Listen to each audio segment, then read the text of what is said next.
This video is going to be addressing what I refer to as celestial dreams and terrestrial dreams, their role in a person's life as time goes on, and the scale of transition as it relates from generation to generation. Celestial dreams, or heavenly dreams, are visions or aspirations which are quantifiably unattainable, or are not logically perceived to be attainable. Fantastical visions and aspirations. Terrestrial dreams, or earthly dreams, are visions or aspirations which are realistically attainable, which you can work for and have a probable chance of achieving. Goals and ethos. I'm going again to head off any suspicions that I'm shooting heroin, coming down from some DMT, hugging my crystal or orgonite pyramid, by stating that my thought, as all thoughts should be, are unrestrictive. I discipline my actions and decisions, but underneath the scalp and bone of my skull, there are no fences or borders. Early in our youth, most of our dreams are celestial. Our ambitions are fantastical, because we understand less of the world and therefore feel much less limited by our substantially small experiences than later in our lives. Superheroes, and the want to be one of them, is a common example of a fantastical ambition enjoyed by children. Although false, it keeps a child happy. It keeps their brain alive and excited. They play it out with their friends and remain smiling. It is an illusion, a lie, but with the innocence of youth, it remains harmless. With children, their terrestrial dreams encompass entitlement more often than not. And this is part of our physiology. Their realistic ambitions and goals and ethos lie in the realm of comfort, being fed. The more sugar and flavor, the better. Being loved. The more contact and validation, the more celebration of a child's mere existence, the better. Being protected. Every discomfort becomes a new standard to be contested and rebelled against. A healthy child's ethos largely is to stave off any discomfort brought upon them through lying, bullying, tattling, running, hiding, and hoarding. The amount of actions a child makes in pursuit of their celestial and their terrestrial ambitions in a non-hostile upbringing are typically going to be more equal, 50-50. Daydreaming and avoiding or doing your chores, taking equal time out of their day and their thought process. As we grow and become more responsible, those unachievable desires, becoming Spider-Man, ruling the world, using superpowers, immortality, though they still remain in our minds and can bring us happiness, they occupy less of our time and ever fewer of our actions and decisions. The time is more consumed by our goals, what we want to do in the real world, pursuing the education required for a desired position, a desired lifestyle, material wealth, and providing one's own comfort and security, as the comfort and security provided to us rightfully retracts with age. Entering onto adulthood and independence, or codependence, where you must put forward something of worth, material worth. You must put forward a labor product or sacrifice, signing agreements to have that worth provided for you until you can repay it. The world and its consequences become more and more real to us, and so reality takes up more of our time, our thoughts, our actions, and our aspirations. It is a natural progression. Fantasy may still serve as a reprieve, but without a real connection to the world you live in, overindulgence in celestial ambitions, ethos, and unrealistic or unachievable goals often serve only as a pathology to adults, a cult-like pathology, to manifest it in one's own environment for others to acknowledge. Along this path, I will say it is for those who are willing to entertain the idea. Along this path is religion, or atheism. It really depends on which side of the coin you are on.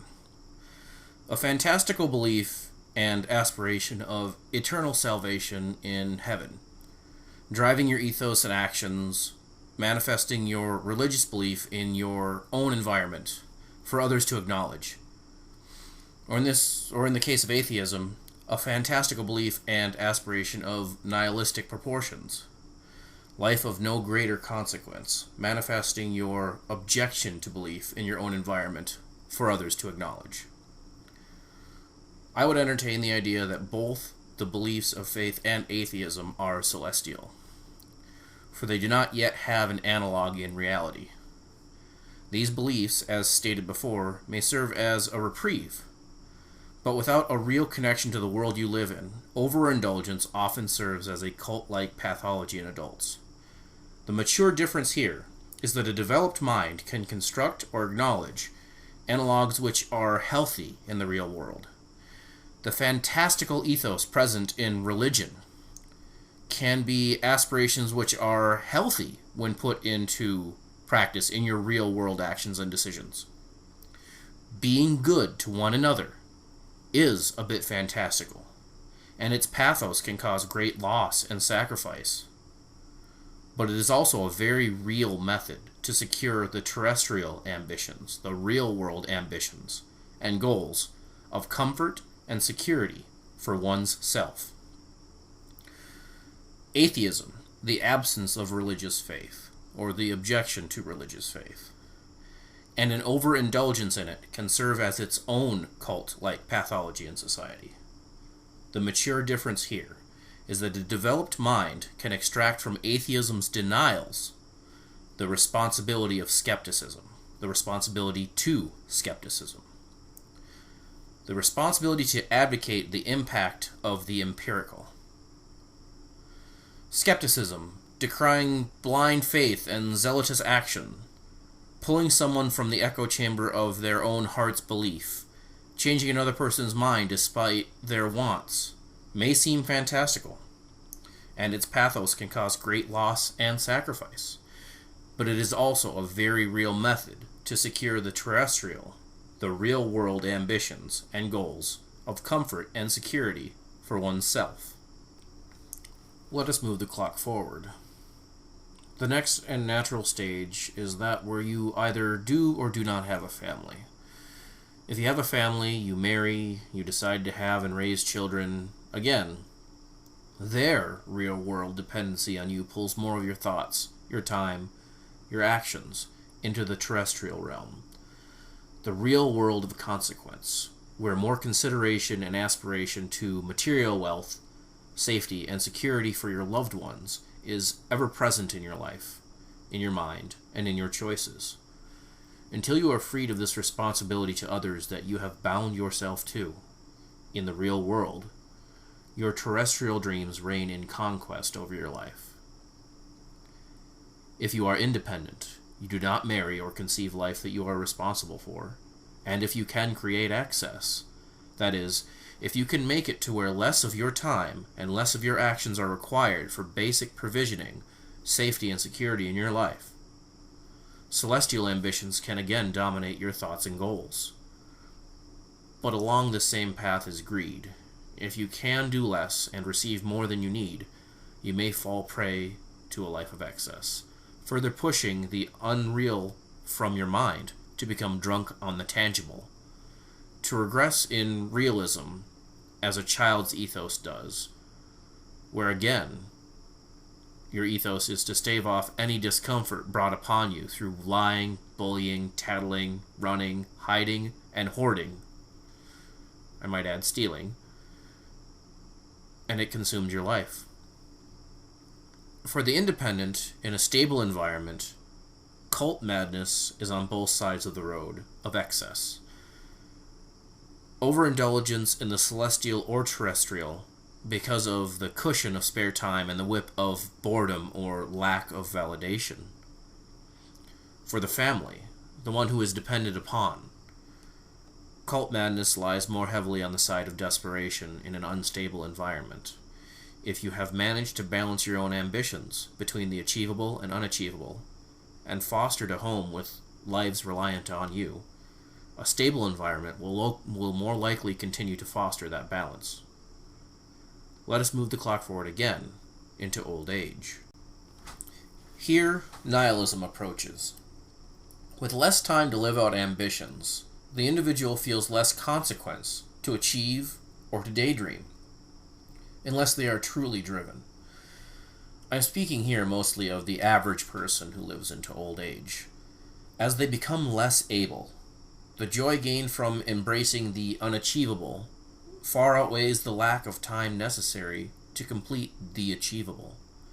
And moreover, a laziness of the mind promotes madness, fueled on a biological level through the degradation of the very tissues of the brain.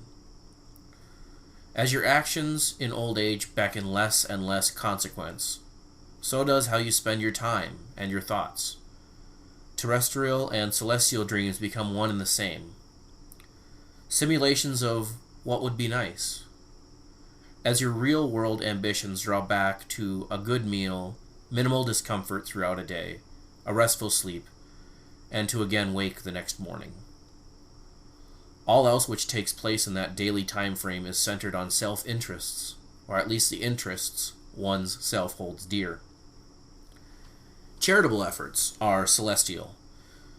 There will always be need, and to think your actions can solve the problem is a fantastical assertion, a fantasy. But charitable efforts towards that fantastical goal have real-world consequences, helpful or harmful. Before I approach the afterword of the scale of dreams across the generations, I will say that holding both unachievable ideas and achievable ideas in your mind is necessary to human nature. You shouldn't be afraid of either. Ultimately, it is your life. If you dream, dream big. If you do sincerely.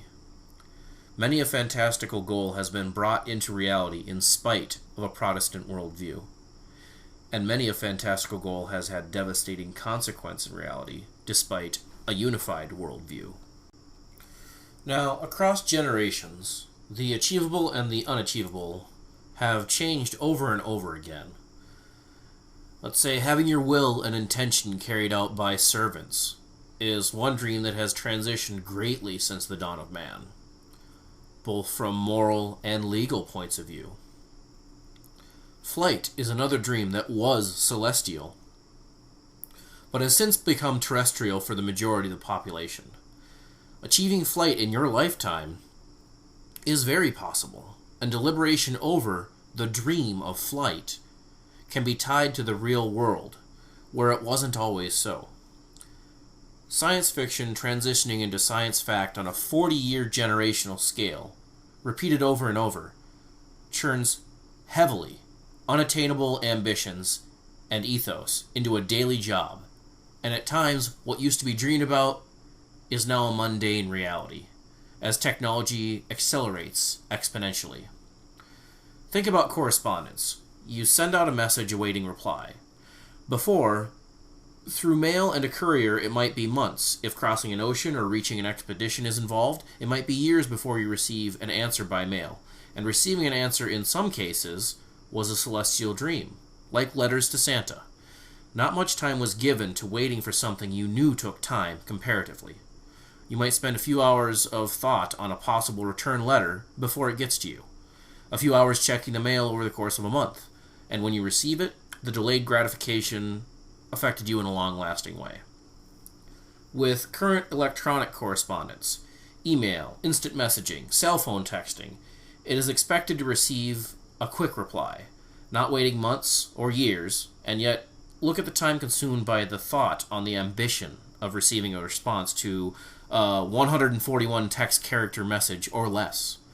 Comparatively, people on the whole are wasting a greater proportion of their lives, hours a day on average, for instant gratification, the effects of which are gone as fast as a Coke fix. A long attention span, a drawn-out path of your heavenly and earthly ambitions, with both internal and external commentary, are all part of the journey. And as many will attest in life stories, the journey is life, the result is death. Journey to your dreams in a healthy, responsible, and uplifting manner.